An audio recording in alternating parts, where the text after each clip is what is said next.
په بني اسرائیلو کې 3 نفره وه. یو پیس و، دا سپین سپین داغونه چې ورباندې سي دې ته پیس ویل کېږي. او یو ګرګ و، یعنې ویښتان یې نه وه، مکمل ګرګ. او یو ړوند و. رسول الله صلی الله علیه وسلم خپل اصحابو ته دا قصه بیانوي. بخاری شریف و مسلم شریف کې دا حدیث را نقل کوي. په بني اسرائیلو کې وایي 3 کسان، یو پیس و، یو ګرګ و، یو ړوند و. الله امتحان ورباندې کوي. ملکه ورته راوستله په شکل د انسان. اول پیس ته ورغلل. پیس ته وایي څه ارمان لرې؟ ووایه چې کوم ارمان لرې؟ هغه ووایه چې زه الله ته دعا وکړم او دا ارمان یې پوره سي.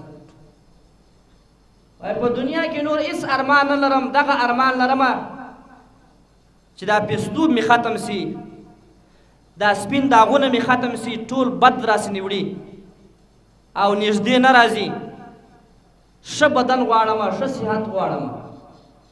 او ملایکې دعا ورته وکړل، خداوند متعال هغه پیسدوب ځنې ایسته کوي مکمل. او بیا ورته وویل وایه څه مال و جایداد کم شی غواړې؟ ووایه چې زه الله ته دعا وکړم چې هغه مال و جایداد درکړي. هغه پیس ورته وایي یاره دغه دعا د الله نه وغواړه چې خداوند متعال ما ته یو وښه راکړي. هغه ملایکه په شکل د انسان ورته راغلې ده، دعا غواړي و الله لره خداوند متعال یو وښه ورکوي. هغه بلار به وښه الله ورکوي، بلار به او بیا دعا ورته کوي چې خداوند متعال په دې وښه کې تا ته الله برکت واچوي. د دې څخه ولاړی و ګرګ لره چې کوم ویښتان یې نه دروښتل. وایه څه ارمان لرې؟ وایه. ګرګ ورته فرمایي چې نور ارمان مې نشته، دغه ارمان مې دی چې دا ویښتان مې راغلی وای په بدن باندې، خداوند متعال ویښتان راکړي وای او په بدن باندې مې ویښتان وای، په سر باندې مې ویښتان وای، نو دغه ارمان لرم. هغه ملایکه دعا غواړي و الله لره، الله ته دعا کوي چې یا الله دغه دعا دغه ارمان پوره کړه. الله یې هغه ارمان پوره کوي. د ده چې کوم بدن دی، اب بدن باندې ویښتان راځي، په سر باندې ویښتان راځي. وایه نور څه ارمان لري؟ کوم مال و جایداد که غواړې ووایه. هغه ګرګ ورته وایي چې دا دعا د الله نه وغواړي چې خداوند متعال ما ته یو غوا راکړې وای، بس دغه ارمان لرم. نو ملایکه دعا غواړي د الله نه چې یا الله دغه ته یو غوا ورکه، خو بلار به غوا ورکه. نو خداوند متعال غوا ورکوي او بلار به غوا ورکوي. او بیا دغه ملایکه دعا غواړي چې یا الله د دې په غوا کې برکت واچوه. او بیا راځي وړون لره. وړون ته وایي چې څه ارمان لرې؟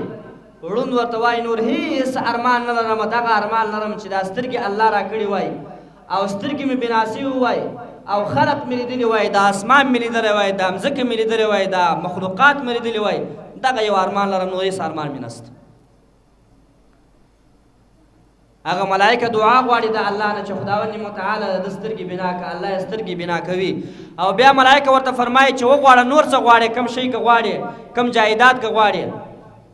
هغه ړوند ورته فرمایي چې یو میږه غواړم چې بلار به میږه یي، الله ماته یو میږه راکړي. هغه ملایکه دعا غواړي د الله نه، الله یو میږه ورکوي او دا میږه بلار به ده. او بیا دعا غواړي چې خداوند متعال دې ستا په دا میږه کې برکت واچوي. خبره په درواغو کې ده. اوس وخت تېرېږي، ډېر وخت تېر سو. د پیس چې کوم وښه وه هلته خو ملایکې دعا ورته کړې وه، خداوند متعال یو غاټه رمه ځینې جوړه کړله. او د هغه رقم چې کوم ګرګ و د دې هم خداوند متعال د غوایانو یو غاټه رمه جوړه کړله. او د هغه رقم چې کوم ړوند و د ړوند د میږه څخه خداوند متعال یو غټه رمه جوړه کړله، یو غټه قافله سوله. الله اوس ابتلا او امتحان ورباندې کوي. دغه ملائکه خداوند متعال دغه ملائکه بیرته و دغه درونه پرو تر واستولو او ورسه امتحان ور باندې وکړ. دغه ملائکه راځي اول هغه پیس ته راځي او د ملائکه ځان پیس جوړوي، مکمل پیس و راله ورته او ورته ویله چې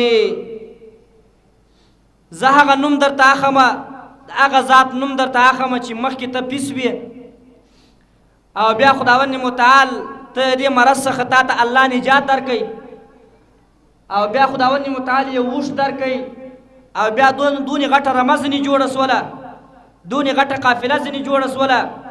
اوس ناجوړه یم، په وس مې څه نه کېږي، که یو ووش راکړې په دې ووش باندې سپرېږم او تر خپل ځایه پورې مقصده پورې ځان ورسوم، نه سم تلای. هغه پیس ورته فرمایي ته څه وایه ته دا څه خبره کوې چې زه مخکې پیس ومه، زه خو مخکې نه پیس ومه دا یو او دا جایداد خو ماته د مور پلار راته پاته ده، دا جایداد خو ماته د نیکه نه راته پاته ده دا سلسله، ته څنګه دا خبره کوې چې اول ووش د سره و بیا الله دا برکت در واچوي. ګوره درواغ یې ورته وویل. هغه ملائکه ورته فرمایي وای ای انسانه که چیرې ته په دا خپل خبرې کې دروغجن یې نو خداوند متعال دې دغسې کم چې مخکې وي، چې که چیرې ته خپل په خبرې کې دروغجن یې خداوند متعال دې دغسې کم چې مخکې یې نو خداوند متعال دغسې کوي. کم جایداد و جایداد هم الله ځینې واخیستې دغسې پیس پاته سو. راغی و هغه ګرګ لره، ګرګ ته وایي وایه په هغه نامه زه تا ته وسیله و واسطه پېښومه چې کم مخکې ته ګرګ وي او الله غوا درکړه، بیا په دې غوا کې الله برکت واچوي، غټه قافله یې داسې جوړه کړله.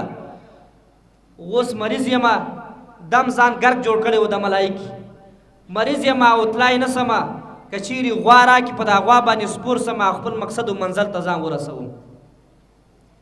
هغه هم درواغ ورته فرمایي، کوم چې پیس کومه خبره کړې وه هغسې خبرې ورته وکړل چې زه ګرګ چیرې وم او دا جایداد خو ماته د مور و پلار را پاته دی، د نیکه دا جایداد را پاته دی. هغه ملایکه شرع ورته کوي وایي که چیرې خپل خبرې کې ته درغاجن یې نو خداوند متعال دې لکه څرنګه چې مخکې وې دغسې دې الله که دغسې کېږي، ګرګ پاتېږي او جایداد هم ټول ختمېږي. ځي راځي وړون لره، وړون ته وایي چې زه په هغه نامه قسم درکومه وسیله درته جوړومه کوم چې ته مخکې وړوند وې او الله بیا میږه درکړله، اوس خداوند متعال دومره جایداد درکړی دی، رمې یې درکړي دي، جایداد یې درکړی دی، ناجوړه یم ړوند یم، یو میږه راکړه دا میږه به زه خرڅه کړمه او قیمت په دغه قیمت به ځان ورسوم خپل مقصد و خپل منزل. هغه ړوند رښتیا ورته وایي چې رښتیا هم زه ړوند ومه، رښتیا هم ما سره هېڅ شی نه و، یوه میږه وه، یو سړی راغی او دعا یې راته کړې ده. اوس په دغه رمې کې ایله چې کومه میږ ستا خوښه وي وایه ښه، که ټوله رمه بیا یې هم بویه زه، ته په دې کې ممانعت نسته، ستا ممانعت په دې کې نسته. نو هغه ملایکه دعا ورته کوي چې خداوند متعال دې ستا په رزق کې نور هم برکت واچوي، ستا په مال او په جایداد کې دې الله نور هم برکت واچوي. نو هغه ملایکه ورته فرمایي چې الله په تاسو باندې ابتلا او امتحان وکړي. هغه دوه ملګري کوم چې ستا وه هغه په ابتلا او په امتحان کې ناکامه سول، درواغ یې وویل د هغه رقم سوله او تا رښتیا وویله خپل په ابتلا او امتحان کې کامیابه سوې، الله دې ستا په مال کې نور هم برکت واچوي. نو مطلب دا دی چې په رښتیا ویلو کې ګټې فایدې وي، دې دنیا ګټه هم وي او د آخرت ګټه هم وي.